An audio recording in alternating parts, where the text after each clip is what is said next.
Well,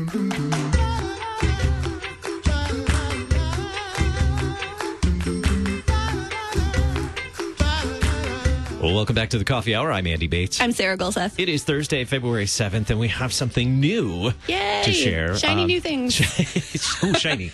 What? Distracted.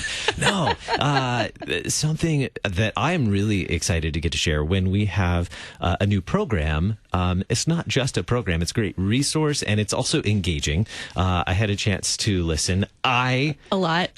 I did. Well, yes, I did. I got to listen to it three times now. And I even pulled it up yesterday on iTunes as well. Talking about a new podcast that you can find on KFUO. It is from our friends in the Office of National Mission, particularly LCMS Church Planting, and it's called Mission Field USA. In studio today to share with us about this new podcast that you can find at KFUO.org, the Reverend Dr. Steve Schaaf. He's director of LCMS Church Planting. And Steve, great to have you in studio this morning. Good to be here. Thanks. And this time we're not like donning the headband. No, I was just thinking that. Last time I think we had a live interview. We were talking about obstacle course. Obstacle courses involved. Sorry. Sad. Next time. But I think, don't you think that's a nice parallel to what we're talking about in the podcast series? Obstacles you got to overcome. Absolutely. No wonder you do that. Yeah.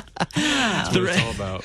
Also joining us in studio, the Reverend Dr. Mark Larson. He's manager for LCMS Church Planting and also co-host of Mission Field USA. Mark, great to have you in studio this morning. Good morning. I'm glad to be here.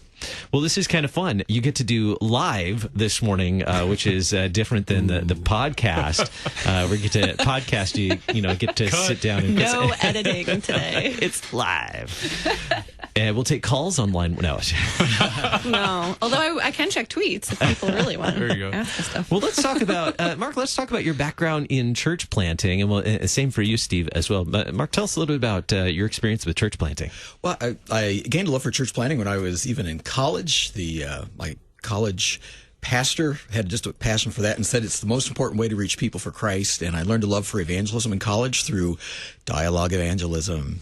And then when I was in the parish, I had the opportunity to plant two new congregations from the mother church where I was at. And then for about 10 years, I was the mission executive in the Rocky Mountain District. So you have some experience doing this, and legit experience. Legit experience. But there's always new things, though, right? I mean, with changing politics, changing culture, changing society, everything. I'm sure that all plays into how you plant churches.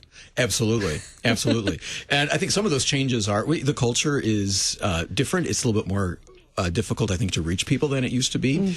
They don't quite come from a church culture. Differences are local governments tend to be more hostile to church plants when you get to building phases. There's a lot more challenges out there, but the gospel is still as ever powerful as it ever was. Absolutely. It works. Yeah. Romans 1:16.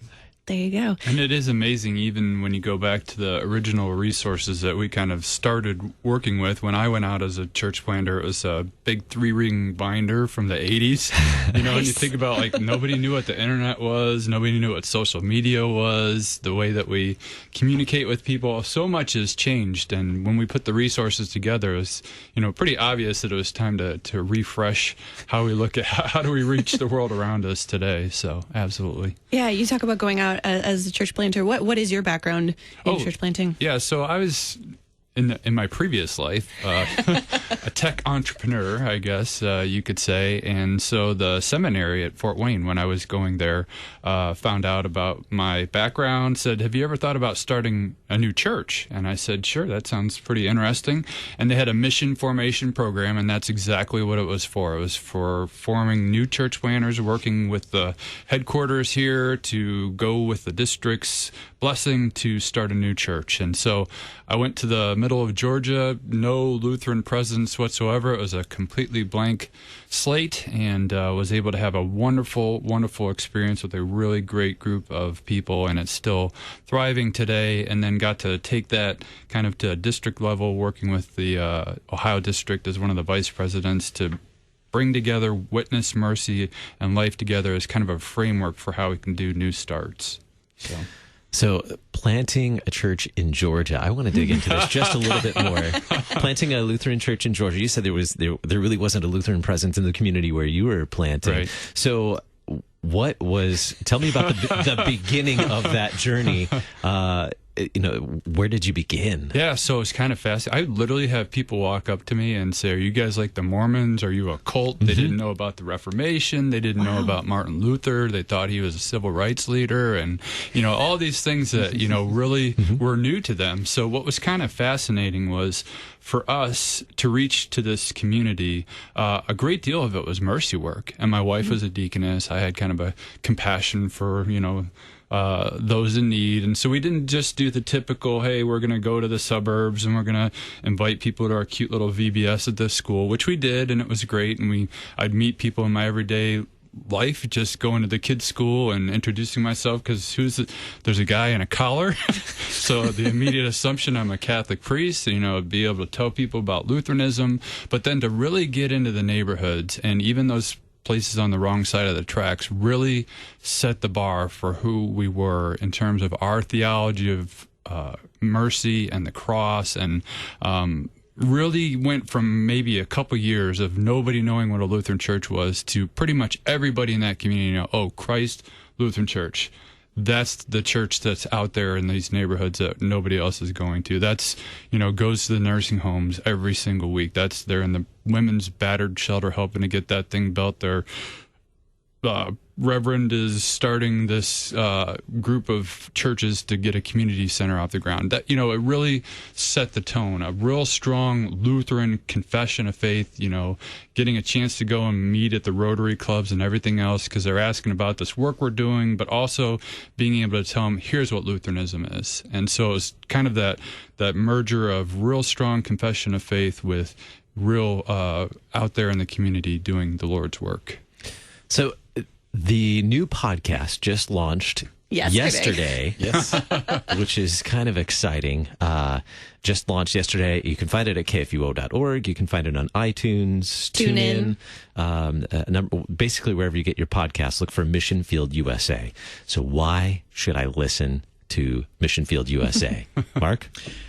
Because church planting remains the best way to reach people who don't know Jesus, and Jesus is the only way to salvation. As we all know, Jesus is the way to make sense of our lives. So, so it's natural for Christians want to be able to be involved in ways that are going to be effective in reaching the lost. And these podcasts are going to provide information and, God willing, some inspiration as well on how to be to plant that seed about, hey, maybe I could be involved with church planting. If I'm not a church planter, maybe my church can, or whatever that is. It's just going to provide some information on what that means and how you might get started. So this isn't just for pastors. This is for more like everybody. Mm-hmm. Absolutely. Yeah. I like to think we're understandable. We're trying. Relatable. It was in English. It wasn't in Latin. Oh, good. No. It's all English. No Greek crazy. Well, in that case, Steve, who is going to be on this podcast? You have a list of experts lined up. Yeah. So, as Mark said, we're trying to do both. We're trying to eliminate the guesswork. We're trying to get rid of kind of the fears and the obstacles. When you hear church planting, you might get overwhelmed thinking, oh, church buildings and salaries. And, when you think about a new start, the actual definition for us is it's intentionally organized gatherings coming together on a regular basis for worship, Bible study, and they intend to grow to be members in LCMS as a congregation. That's really it. I mean, so we don't want to overcomplicate this. We want to bring in subject matter experts that can help in every facet of doing mission work.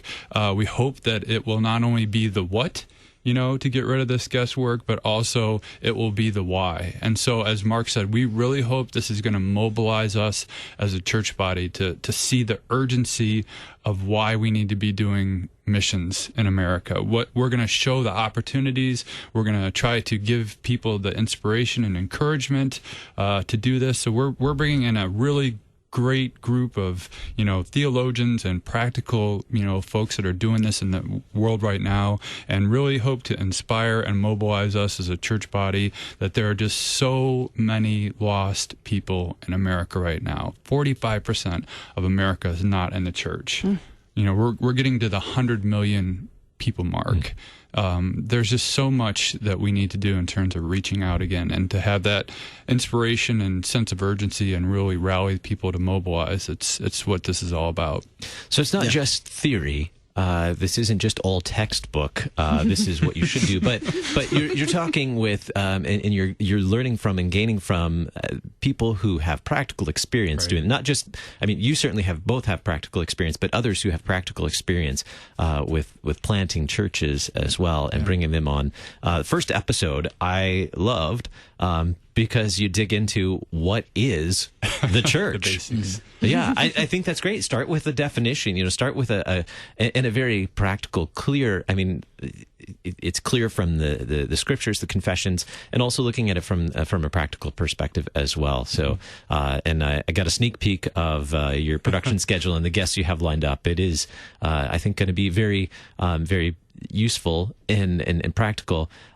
Also very, very relatable as well. And so looking forward to that. Speaking of how accessible, how easy is it? It's not like a 2-hour podcast on the history of the world. That was intentional. Yeah, that was intentional. This is like easily accessible. We hope during your, we'd be honored if on your commute to work, we try to make this nugget here, 30 minutes about. So, we don't want to take a lot of your time, and we're honored that you would even consider listening in. But it's very easy. You can go to the website. You can go to iTunes. I mean, there's just all sorts of ways to get to it. But lcms.org/churchplanting will give you all the resources that you need to get started. Excellent. And a new episode every month. The Reverend Dr. Mark Larson, manager for LCMS Church Planting. Thank you so much for being our guest this morning. My pleasure to be here. The Reverend Dr. Steve Shave, director for LCMS Church Planting. Thanks so much. Thank you, guys. Thank you. That does it for the Coffee Hour. I'm Andy Bates. I'm Sarah Golseth. The Coffee Hour with Andy and Sarah is a production of KFUO. To support the Coffee Hour and KFUO Radio, visit KFUO.org. You can also text KFUO to 41444 or send an email to gifts@KFUO.org. And you can call us at 800-844-0524. KFUO. Christ for you, anytime, anywhere.